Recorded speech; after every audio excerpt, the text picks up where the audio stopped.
soy muy mamador para hablar ahora de la siesta. Yo estoy aquí por culpa de Mario Vargas Llosa. Si no, pues...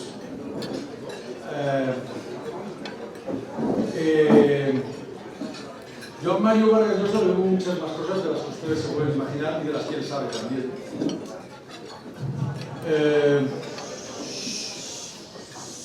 En el año 2001 yo publiqué un libro y Mario Vargas Llosa escribió un artículo tan dinámico que lo convirtió en un bestseller y me convirtió a mí en lo que nunca creí que iba a ser, es decir, en un escritor profesional. Tan dinámico que mi padre cuando lo leyó me dijo: Javi, este artículo es mucho mejor que tu libro, ¿eh? Y quería decir que creía que Mario Vargas Llosa se había equivocado y en vez de leer mi libro había leído un libro de Proust o de Joyce o algo parecido. Esta es la realidad. Entonces, cuando Mario Vargas Llosa habla, hay que escucharle, salvo cuando habla de mí. Entonces no le hagan ni caso, porque es todo, en fin, no guarda ninguna. Él no sabe, yo os lo voy a contar ahora, porque él no lo sabe. Él creía que cuando escribió ese libro, cuando escribió ese artículo, no me conocía de nada, no sabía ni quién era, nunca había oído mi nombre, nada. Escribió ese artículo. Esto es Mario Vargas Llosa. Entonces, él no sabe una cosa que yo le voy a decir aquí ahora. Y es que él creía que yo era un escritor conocido y tal, y en fin, más o menos prestigioso, en pequeños círculos y tal. A mí no me conocía nadie. Mario, nadie. No me había leído ni mi madre. Bueno, mi madre sí. Mi madre y algunas de mis hermanas, pero nadie más. Yo estaba muy orgulloso, muy contento con eso, ¿no? Nunca esperé ser un escritor profesional, que es lo que soy ahora. Bueno, entonces, yo voy a decir algunas palabras, más que nada para justificar mi presencia aquí. Mario, yo tengo un libro, tengo en la cabeza un libro, que no sé si escribiré, pero que se titula Malentendidos de la modernidad. Porque yo tengo la impresión, y me gustaría saber lo que piensas tú, de que vivimos en medio de malentendidos, literariamente por lo menos. No sé si también desde otro punto de vista, literariamente por lo menos. Malentendidos por no decir supersticiones, por no decir simples mentiras. Les voy a explicar, solo voy a mencionar dos, bueno, o uno si así se más rápido. Ustedes no se lo van a creer porque la mayoría de ustedes no son del gremio, por fortuna para ustedes, son simples lectores comunes y corrientes, que es lo mejor que se puede ser, y no saben una cosa, no saben que hay un dogma desde hace muchos años que dice que la literatura no es útil. No es útil, la literatura es un entretenimiento sofisticado, inteligente, más o menos sofisticado, más o menos, ¿verdad? Pero que no tiene ninguna utilidad, que no tiene ninguna o que no tiene más trascendencia que, como ha escrito un escritor muy notable, cuyo nombre piadosamente omitiré, no es más trascendente ni más útil que la filatelia. La filatelia. Esto es un dogma desde hace muchos años. Esto se creó, el dogma se creó, el malentendido se creó hace más o menos siglo y pico, por culpa de algunos de nuestros héroes. Cuando digo nuestros, digo de Mario, mío y de cualquier escritor, ¿no? Estamos hablando de Flaubert, el maestro de Mario y mío, de cualquier novelista, ¿verdad? Estamos hablando de Oscar Wilde, estamos hablando de estos grandísimos escritores que hablaban. Oscar Wilde, por ejemplo, dice en el prefacio de Dorian Gray, dice exactamente: todo arte es absolutamente inútil. Pero por Dios santo, esto no lo dijo en serio. Esto era una ironía, esto era un sarcasmo contra el rastrero pragmatismo de la burguesía de su época, a la que odiaban, y que pensaba esa burguesía que lo único útil era hacer pasta, como se dice en español, hacer dinero. Pero por supuesto que para ellos la literatura era útil. Oscar Wilde dio su vida, literalmente, por la literatura. Nadie mejor que Mario ha contado cómo Flaubert se inmoló, literalmente, para escribir algunas de las mejores novelas, Mario diría las mejores novelas jamás escritas en cualquier lengua. Por supuesto que es útil. A ver, vamos a ver, perdonen, ¿qué es la literatura? Reduzcámosla a lo mínimo, a lo mínimo. La literatura es antes que nada un placer, como el sexo. Pero también es una forma de conocimiento, como el sexo. Por eso, cuando alguien me dice que no le gusta leer, no le gusta la literatura, lo único que se me ocurre es darle pésame, o acompañarle en el sentimiento. Es como alguien al que no le gusta el sexo, ¿verdad? Díganme, ¿hay algo más útil que el sexo? ¿Alguien conoce algo más útil que el sexo? Yo no lo conozco. Nunca. No sé de nada más útil del sexo. ¿Qué es? Esto no lo digo yo, esto lo ha dicho siempre. Los hombres más sabios lo han dicho siempre. La poética, la teoría más influyente de Occidente, después de la de Aristóteles, es la de Horacio. Y Horacio dice en su poética que la poesía, es decir, la literatura es útil et dulce, que quiere decir placentera y útil. Esto ha sido siempre así. ¿Qué es la literatura? Reducida a lo mínimo. Es una forma de vivir más, de una manera más rica, más intensa y más compleja. Eso es lo que es la literatura. Y las grandes novelas hablan de eso. Hay un pasaje en uno de los grandes libros de Mario, de crítica literaria de Mario, que es La orgía perpetua, su libro sobre Flaubert y Madame Bovary, que yo he citado muchas veces y creo que he citado en algún homenaje previo a Mario.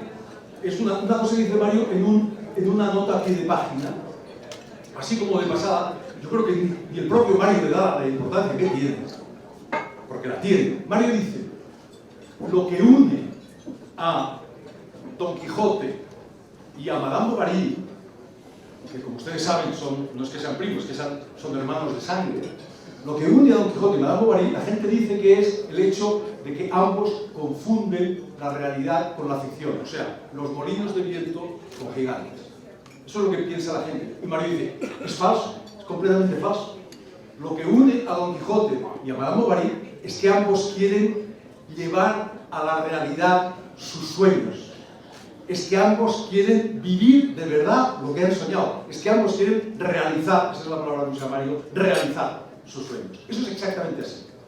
Don Quijote es un señor que tiene 50 años, bueno, todavía no tiene 50 años, cuando empieza el libro, frisaba a los 50, dice Cervantes, un tío que se ha pasado la vida encerrado en un poblachón de La Mancha, leyendo libros de caballerías y creyendo que es un caballero andante, ¿verdad?, que anda por ahí conquistando imperios, desfaciendo tuertos, no en tuertos, cosas torcidas que están mal hechas, en fin, defendiendo doncellas indefensas, etcétera, etcétera. Y que llega un momento, cuando empieza el libro, que dice: se acabó. Ahora voy a vivir de verdad todo lo que he soñado. Y efectivamente se inventa a un caballero andante, porque ustedes saben que Don Quijote no se llama Don Quijote. Don Quijote se llama Alonso Quijano el Bueno, que tenía que ser buenísimo para que su pueblo lo llamase el Bueno. Y entonces se inventa este caballero andante, yo soy del pueblo y lo soy muy bien. Se inventa este caballero andante para poder efectivamente vivir todo aquello que hasta entonces solo había soñado. Madame Bovary es exactamente lo mismo, o muy parecido, 3/4 de lo mismo. Madame Bovary es una señorita de provincias, aparentemente insignificante, pero que lleva una bestia, un volcán vitalista dentro, y que se ha pasado la vida leyendo novelas románticas, como son las novelas de caballerías de Don Quijote, y que en un momento determinado dice que basta ya, que se acabó esto de solo, ahora va a vivir todo eso que ha soñado. Y efectivamente empieza, ¿verdad, Mario?, a comprarse ropa, a ir a asistir a fiestas, a tener amantes, en fin, la cosa acaba catastróficamente, pero ella ya ha vivido lo que tenía que vivir. Eso es lo que enseñan las novelas. Las novelas enseñan lo máximo a lo que se puede aspirar, que es a vivir una vida de acuerdo con nuestros propios deseos. Las novelas enseñan a ser gente capaz de decir no. Mario, ¿te acuerdas del principio, es uno de los héroes de Mario y también mío, del principio del hombre rebelde? ¿Qué es que sea un hombre revolté? Sea un hombre y no. ¿Qué es un hombre rebelde? De Albert Camus, un hombre que dice no. Eso es lo que enseñan las novelas. A decir no. Y a decir solo a los propios, no a los otros, no, a los propios, que es lo que cuesta de verdad. Es decir, enseñan la insumisión. enseñan la rebeldía, ¿verdad? Y por eso las novelas son peligrosas. Por eso todos los tiranos, comisarios políticos, inquisidores, han procurado extirpar las novelas. Mario ha recordado muchas veces que en Latinoamérica, en la colonia, estaba prohibido importar novelas. No podían llevarse ahí las novelas porque eran peligrosas. Claro que eran peligrosas, peligrosísimas, ¿verdad? Porque podían hacer que la gente dijese no. Lo que quiere siempre el poder, como saben los políticos, mejor que nadie, es que la gente obedezca, que digan que sí a todo, ¿verdad? Y cuanto más autoritario, más, ¿verdad? Y por eso Platón nos echaba de la república ideal. A los grandes, a los buenos, o sea, los buenos escritores como Mario son peligrosísimos. Los malos son totalmente inofensivos, pero los buenos son muy peligrosos. Y por eso Platón los echaba de la república. El maestro de Mario, sobre el cual va a escribir su último libro, que todos estamos impacientes por leer, Jean-Paul Sartre, Sartre decía: el escritor es una conciencia inquieta. Es una manera muy elegante de decirlo. Mario lo dice de manera no menos elegante, pero más directa. Dice que el escritor es un aguafiestas. Un aguafiestas. Yo, que soy un humilde discípulo de Mario, lo diré de manera menos elegante o nada elegante, pero más directa todavía. Si yo fuera Gerardo y fuera argentino, diría: el escritor es un rompepelotas. Un rompepelotas. Como si el español tiene que ser una mosca cojonera. Es un incordio permanente, ¿verdad? Y eso es lo que enseña la literatura, y eso es lo que enseña, ¿no? Y yo me pregunto, es decir, enseña a la gente a ser ciudadanos. A ser ciudadanos, simplemente. ¿Hay algo más útil que eso? Yo si lo hay, no lo conozco. Acabo ya. Esta es la primera cosa. La literatura, por supuesto, que es útil. Lo que pasa es que tenemos que cambiar nuestro concepto de utilidad. Tenemos un concepto equivocado de utilidad. Hay que cambiarlo. Esa es la primera. La segunda, rápidamente, se lo prometo. En la última novela que he escrito, y ahora debería decir aquello de yo he venido aquí a hablar de mi libro, pero no lo diré porque Mario es peruano y este chiste no es más peruano que el fisco, y este chiste todavía es peruano, es un chiste español, luego te lo explico, te lo cuento. En la última novela que he escrito hay un personaje que se llama, que es un bibliotecario, está en la cárcel de Quatre Camins, al lado de Barcelona, y dice esto. Dice una cosa que es una de las pocas verdades inapelables que yo conozco. Dice lo siguiente: este hombre, que llama de Francia, dice: la mitad de una novela la escribe el autor, la otra mitad la escribe el lector. La mitad de una novela la escribe el autor, la otra mitad la escribe el lector. Esto es una verdad, una de las pocas verdades absolutas que yo conozco. Una novela es una partitura, y es el lector el que la interpreta, y cada lector la interpreta a su manera. Y en eso consiste la magia, o grandísima parte de la magia de la literatura. El gran malentendido, creado sobre todo a partir del romanticismo, apenas 2 siglos, es creer que los protagonistas de la literatura somos los autores. Eso es totalmente falso. Los protagonistas de la literatura son los lectores, que son los que terminan los libros, los que crean de verdad los libros. Oigan, no sabemos quién era Homero, no tenemos ni idea de quién era Homero. No sabemos si era una persona, si era un grupo de personas, si era un escriba, un señor que se dedicó a transcribir, eso es lo más probable, transcribir poemas que se recitaban tradicionalmente. No tenemos ni idea. Ahora, sabemos muy bien quiénes eran Aquiles, quiénes eran, ¿verdad?, Ulises, quién era Penélope, etcétera, etcétera, porque los hemos creado nosotros, los creamos cada día al leerlos. No tenemos. Cervantes es un tipo, no sé si está aquí el presidente de la academia, que ha escrito un gran libro sobre él, pero era un tipo borroso. Sí, sabemos cosas, sabemos más cosas que de Shakespeare, pero es un tipo sin importancia. Ahora, Don Quijote y Sancho Panza están en el programa de todos sus lectores y son nuestros amigos, y además lo van a estar para siempre. Mario Vargas Llosa, dentro de 200 años, nadie sabrá qué opinaba sobre Bolsonaro, ni será una cosa.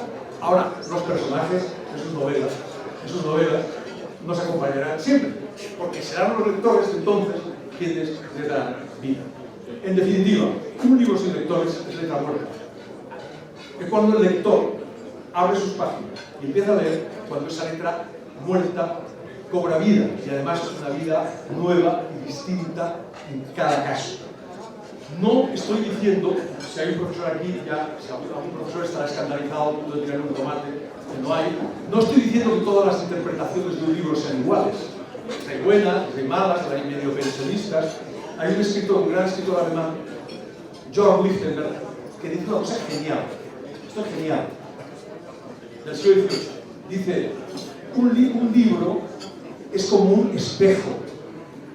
Si alguien se mira en él, no puede aspirar. Perdón, un libro es como un espejo. Si un asno se mira en él, no puede aspirar a ver a un profeta. O sea, cada uno ve en el libro lo que lleva dentro, lo que es. Y esto, ustedes perdonen, no es populismo. Esto no es populismo literario. Yo detesto, estábamos hablando ahora de eso. Detesto el populismo, pero sobre todo detesto el populismo literario. Esto es exactamente lo contrario del populismo. Esto es una verdad inapelable. Y todo escritor de verdad lo sabe. Virginia Woolf, una de las escritoras menos populistas, más elitistas del siglo XX, dijo una cosa maravillosa. Exactamente eso. En una carta riñe a un lector, a sus lectores, les dice: ustedes se creen que nosotros los autores tenemos aquí acumulada la sabiduría y estamos aquí en la peana, estamos en nuestro púlpito y les lanzamos a ustedes la sabiduría, que la reciben pasivamente, ¿verdad? Y se la comen y se acabó. Y ella dice: nada más falso que eso. Esto es un diálogo entre ustedes y nosotros, o entre ustedes y nuestros libros. Y sin ustedes no existe la literatura. Mario, esto te va a encantar. Acabo con esto. Paul Valéry, el más elitista de los escritores, tal vez del siglo XX. Paul Valéry, yo es que ahí dice una cosa genial. Y además lo voy a demostrar. Las obras maestras no las escriben los autores, las escriben los lectores. Lectores empecinados. Lectores, dice él, dotados, esto es precioso, dotados de una inocencia armada. Lectores capaces de descubrir en los libros cosas que el autor ni siquiera era del todo consciente de haber escrito de ellos. Acabo poniéndoles un ejemplo que a mí me parece genial, que es a Tania Mario. Rápidamente, pero escuchen esta historia que es genial. No es mía. Esto lo ha contado Mario Vargas Llosa no hace tanto. No hace tanto. Escuchen que es muy bueno, créanme, que está muy bueno. En 1962 se publica la primera novela de Mario. Entonces ustedes recuerdan, de los perros, no se publica. Le dan el premio Biblioteca Rever, se publica el año que viene, el año siguiente, 1963. Una de las grandes novelas de nuestra lengua, en realidad una de las grandes novelas de cualquier lengua.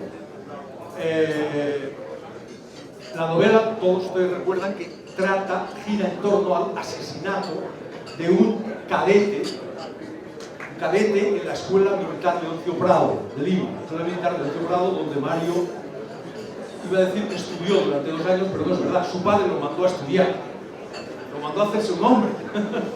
Es verdad, no Mario. Bueno, pues toda la novela gira en torno, toda la novela gira en torno al asesinato de ese chico, de ese cadete que se llama El Esclavo. Le llaman El Esclavo, se llamaba Ricardo Arana. La novela es un éxito fenomenal, es la puerta de apertura a lo que se llamó el boom de la literatura latinoamericana, ¿verdad? Gran descubrimiento de la literatura latinoamericana en el mundo. Y Mario está un día en París. Está un día en París con un señor que se llama Roger Caillois, uno de los grandes críticos, gran crítico, gran traductor francés, hombre muy inteligente, gran lector, decisivo para la difusión del boom de la literatura latinoamericana en el mundo. Entonces Roger Caillois le pregunta a Mario, le dice: señor Vargas Llosa, ¿y usted quién cree que mató al esclavo? Y entonces Mario contesta, Mario era un niño, tenía 26 años, una cosa escandalosa, ¿no? Un niño, 26 años. Y Mario contesta: yo creo que fue el jaguar.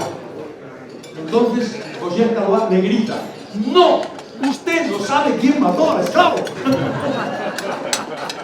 ¿Es verdad o no es verdad? Usted no sabe quién mató al esclavo. Y es cierto, Roger Caillois tenía razón. Mario no sabe quién mató al esclavo. Por supuesto que no lo sabe. Y ese no saber es esencial para que una novela que era muy grande se convierta en una verdadera obra maestra, que es lo que es. No sabemos quién mató al esclavo, como no sabemos si Don Quijote estaba loco o no estaba loco, como no sabemos qué demonios es Moby Dick para Ahab, para Capitán Ahab, si es el bien, si es el mal, como no sabemos de qué acusan a Joseph K., el protagonista del proceso, no lo sabemos, ¿verdad? Y Mario no es que no lo supiese, Mario lo sabía, por supuesto, había escrito la partitura, había escrito el libro, pero no era del todo consciente de ello, y en ese momento se dio cuenta de esto. En definitiva, Cabo, los protagonistas de la literatura son ustedes, y lo que tienen que hacer es ayudarnos, a los escritores. Ayúdennos. Gracias.